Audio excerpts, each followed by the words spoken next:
আমি এখানে আমগুলো কুচি কুচি করে কেটে নিচ্ছি। কালকে মা যেই আমগুলো কেটে দিয়েছিল, তো ওই আমগুলো আজকে আচার বানাবো বলে কেটে নিচ্ছি। কালকে আর আমার টাইম হয় না, ওই জন্য আজকেরে আমি কেটে নিচ্ছি। আমগুলো আমার সবগুলো কাটা হয়ে গেছে, আর আমি সরু সরু করে কেটে নিয়েছি, গেট আর করিনি।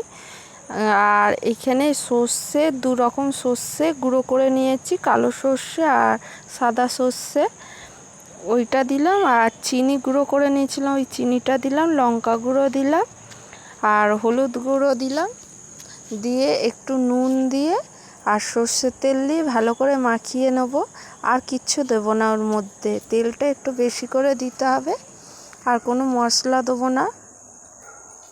আর আচারটা বেশি দিন রাখার জন্য একটু এখানে ভিনেগার দিয়ে দিলাম, যাতে বেশি দিন আচারটা থাকে, যাতে না নষ্ট হয়ে যায়। আমার আচারটা করা হয়ে গেছে, একটা কাচের বয়ামে রেখে দিলাম, আর একটু বেশি করে তেল দিয়ে দেব। আর এখানে আমসত্ত্ব বানাবো বলে আমগুলো সেদ্ধ বসিয়ে দিয়েছি। আর এখানে আমি আমগুলো সেদ্ধ বসিয়ে দিয়েছি, আর আমার মেয়ে দেখে বলছে যে আমিও নাড়বো, তো ওই জন্য আমার মেয়ে নাড়ছে, আমি চিনিটা দিয়ে দিলাম ওর মধ্যে। আমটা সেদ্ধ করে ছেঁকে নিয়েছিলাম। আর এখানে আমার হয়ে গেছে, থালার মধ্যে ঢেলে নিচ্ছি।